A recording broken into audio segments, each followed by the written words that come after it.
فسوق کرتے ہیں. یہ دھمکی دی جا رہی ہے, یہ دھمکی یہاں ہمیں ڈرایا جا رہا ہے کہ ہم قرآن والے لوگ ہیں, ہمارے لیے ایک خطرہ ہے, ایک پوٹینشیل ڈینجر ہے, ایک وائرس ہے. وہ کیا ہے کہ ہمیں قرآن کا اثر نہیں ہوگا.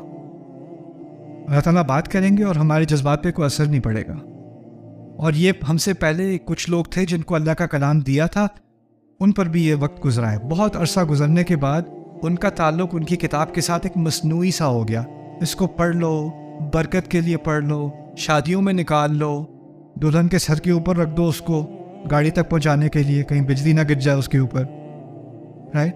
اس کو گاڑی میں جو ہے اس کی چھوٹی سی پرنٹ کرا کے گاڑی میں ریئر مرر میں لٹکا لو, کیونکہ بہت لوگ پاگلوں کی طرح گاڑی چلاتے ہیں تو یہ بچا لے گی. یا اس کی ایک آیت الکرسی نکال کے اس کا لاکٹ پہن لو, یہ اس طرح بچ جاؤ گے.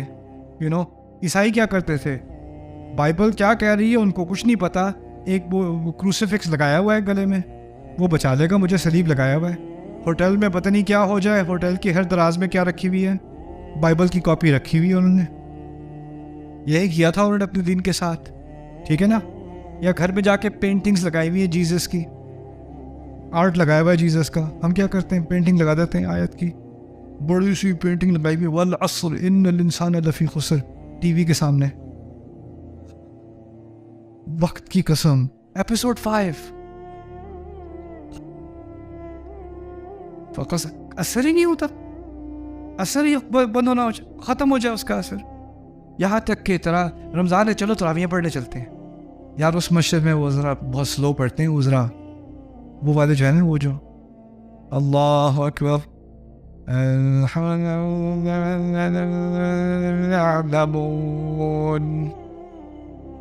انہیں ہم کہتے ہیں یعلمون تعلمون حفاظ. کچھ نہیں سنائی دیتا سوائے یعلمون کے اور تعلمون کے. وہاں جا کے پڑھتے ہیں, جلدی جلدی فارغ ہو جائیں گے. کس چیز کا ٹائم نہیں ہے, قرآن کے سننے کا, قرآن پہ غور کرنے کا. ایسا نہیں ہے کہ مصنوعی سا تعلق ہے قرآن کے ساتھ. آپ مجھے بتائیں میں کون سی آیت ہے وہ پڑھوں, کیونکہ میرا جو ہے روٹ کنال ہونے والا ہے, تو کون سی دعا میں پڑھوں یا کیا پھونکوں میں. قرآن پھونکنے کے لیے رہ گیا ہے, بس یہ پھونکنے کے لیے رہ گیا ہے, کوئی بیمار پہ پڑھنے کے لیے رہ گیا ہے. یہ صورتیں پڑھ لیں, یہ مسئلہ حل ہو جائے گا. یہ جیسے آپ فارمیسی پہ جاتے ہو, الرجیز ہیں تو یہ میڈیسن لے لو, اور اگر ہیڈ ایک ہے تو یہ لے لو. اب وہ قرآن پرسکرپشن پروگرام ہے. وہ کیا بات کر رہا ہے, کیا بات سمجھا رہا ہے, کس شخصیت کی طرف مجھے لانے کی کوشش کر رہا ہے, کن جذبات پہ وہ میرے کن جذبات پر اثر کرنے کی بات کر رہا ہے, اس سے مجھے کوئی لینا دینا نہیں. کون سی صورت پڑھوں, کیا پڑھوں. لوگ کہتے ہیں جب بچہ ہو رہا ہو کسی کا, پریگننٹ ہو لیڈی, کہتے ہیں سورہ مریم پڑھو کیونکہ اس میں پریگننسی ہے. کیا, تو وہ بیٹھی لیبر اس کی ہونے لگی ہے, وہ کہہ رہی ہے یا لیتنی مت قبل ھذا, کاش میں اس سے پہلے مر گئی ہوتی. آیت ہے سورہ مریم کی. قرآن کو اللہ پڑھے, سوچ کے پڑھے.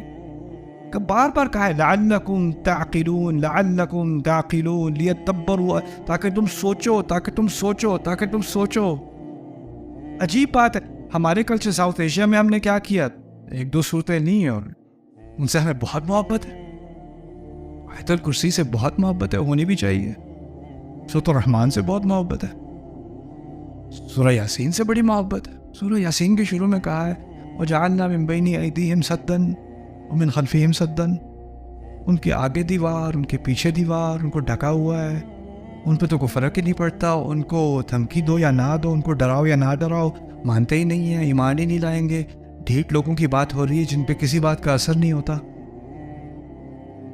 عجیب نہیں لگتا کہ ہم ایسی صورت کے ساتھ بے عقلی کر رہے ہیں. جس نے کہا عقل استعمال کرو, جس نے کہا آنکھیں کھولو, دیکھو تمہارے سامنے کیا ہے. جو آنکھیں کھولنے کے لیے قرآن نازل ہوا ہے, لِيُنذِرَ مَن كَانَ حَيًّا وَيَحِقَّ الْقَوْلُ عَلَى الْكَافِرِينَ, جو خبردار کرنے آیا ان لوگوں کو جو ابھی بھی زندہ ہے, دل زندہ ہے ان کا, عقل زندہ ہے ان کی. تو یہاں بات کی جا رہی ہے کہ تم ایسے نہ ہو جاؤ جیسے تم سے پیچھے آنے والے تھے. اس کے بارے میں مجھے ایک بڑا مشہور قول یاد آیا, شاید ابن عباس رضی اللہ تعالیٰ عنہ سے مروی ہے. وہ آیت ہے بقرہ کی نا, وَمِنْهُمْ أُمِّيُّونَ لَا يَعْلَمُونَ الْكِتَابَ إِلَّا أَمَانِيَّ وَإِنْهُمْ إِلَّا يَظُنُّونَ, کہ ان میں سے یعنی اہل کتاب میں سے ان پڑھ لوگ ہیں, جو اپنی کتاب کو نہیں جانتے سوائے خواہشات کے. بے بنیاد خواہشات کو امنیہ کہا جاتا ہے عربی میں. امنیہ اس کی جمع ہے امانی. تو بس ان کی بے بنیاد خواہشات ہیں، اس کے علاوہ وہ اپنی کتاب کو نہیں جانتے. اس کا کیا مطلب ہے؟ اس کا مطلب ہے ان کو پتہ نہیں ہے تورات میں کیا ہے، لیکن تو اللہ نے تو کہا ہے نا اللہ معاف کرے گا، یہ تو کہا ہے نا. یہ تو نہیں کہا نا کہ ہمیشہ کے لیے جلیں گے، ایسا تو نہیں کہا نا کہیں پہ. یہ کیا بول رہا ہے؟ انسان کی بے بنیاد خواہشات. کتاب نہیں جانتے، خواہشات جانتے ہیں. ان خواہشات کا سٹکر وہ کتاب کے اوپر لگا کہ پڑھی ہو نہ پڑھی ہو. قرآن میں کہاں لکھا ہے کہ اتنا برا ہے؟ قرآن میں کہاں لکھا ہے سکرول نہیں کر سکتے؟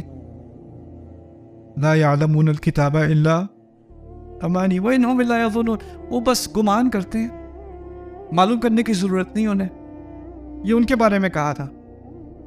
اس کے بارے میں وہ کہتے ہیں انما یقتصرون علی ما یتلی علیہم یعلمونہ حفظا وقراءۃ بلا فہم انما یقتصرون علی ما یتلی علیہم. کہتے ہیں کہ یہ جرم جو انہوں نے کیا ہے نا اپنی کتاب کے ساتھ، وہ کیا ہے کہ وہ اس کتاب کو پڑھتے ہیں اور یاد کرتے ہیں سمجھے بغیر، اور ان کے لیے اتنا ہی کافی ہے کہ وہ ان پر تلاوت کر کے ان کو سنایا جائے، بس اتنا ہی ان کے لیے کافی ہے. یہ ہے جرم ان کا، یہ ہے جرم بنی اسرائیل کا. ابن عباس کہتے ہیں. سوچو ذرا. پھر ایک اور عجیب روایت ہے رسول پاک کی صلی اللہ علیہ وسلم، ذاک عند ذہاب العلم، ایسا ہوگا جب علم غائب ہو جائے گا. آخرت کی علامات کی بات کر رہے تھے، ایسا ہوگا جب علم غائب ہو جائے گا. صحابہ پریشان، علم کیسے غائب ہوگا؟ انہوں نے پوچھ لیا وَكَيْفَ يَذْهَبُ الْعِلْمُ يَا رسول اللہ، اللہ کے رسول علم صلی اللہ علیہ وسلم علم کیسے غائب ہوگا؟ وَنَحْنُ قَرَأْنَا الْقُرْآنَ، ہم تو قرآن پڑھ چکے. رسول نے علیہ الصلوۃ والسلام یہ نہیں کہا تھا کہ قرآن غائب ہو جائے گا، انہوں نے کیا کہا تھا؟ علم غائب ہو جائے گا. صحابی نے جب علم سنا تو اس کے ذہن میں پہلی چیز کیا آئی؟ قرآن. قرآن نہیں تو علم نہیں، قرآن نہیں تو علم نہیں. وَنَحْنُ قَرَأْنَا الْقُرْآنَ وَنُقْرِئُ أَبْنَاءَنَا وَأَبْنَاؤُنَا يُقْرِئُونَ أَبْنَاءَهُمْ. ہم قرآن پڑھتے ہیں، ہم اپنے بچوں کو پڑھاتے ہیں، ہمارے بچے ان کے بچوں کو پڑھائیں گے. کیسے علم غائب ہو جائے گا؟ جواب ملتا ہے أَوَلَيْسَ هَذِهِ الْيَهُودُ وَلَا النَّصَارَى بِأَيْدِيهِمُ التَّوْرَاةَ وَالْإِنْجِيلَ لَا يَنْتَفِعُونَ مِنْهُمَا مِنْ شَيْءٍ. دیکھیں نہیں ہے یہود و نصارہ، ان کے ہاتھوں میں نہیں ہے تورات اور انجیل، اس سے کوئی فائدہ نہیں اٹھا سکتے، کچھ نہیں ملتا انہیں اس سے. یہاں کہا جا رہا ہے ایسا نہ ہو جائے کہ اللہ کا ذکر، اللہ کا کلام، اس کا کوئی اثر نہ رہے. تم اہل کتاب کی طرح نہ ہو جانا جن کے دل سخت ہو گئے اور ان کی اکثریت فاسق ہے. پھر اگلی آیت بالکل نیا مضمون، اعلموا ان اللہ یحیی الارض بعد موتها. جان لو کہ اللہ اس زمین جو بنجان تھی، جو بالکل اس میں کچھ اگ نہیں رہا تھا، موت آ گئی تھی اس کی، اس کو دوبارہ زندہ کر دیتا ہے. قد بینا الآیات، ہم نے اپنی آیات واضح کر دی، لقوم یعقلون، ایسے لوگوں کے لیے جو عقل استعمال کرنا چاہتے ہوں. ربط بن گیا کہ نہیں؟ سبحان اللہ. جس نے آسمان سے پانی نازل کیا اور سوکھی زمین کو زرخیز کر دیا، اس نے آسمان سے قرآن نازل کیا سوکھے دل کو زرخیز کرنے کے لیے. قد بینا الآیات لقوم یعقلون. سبحان اللہ.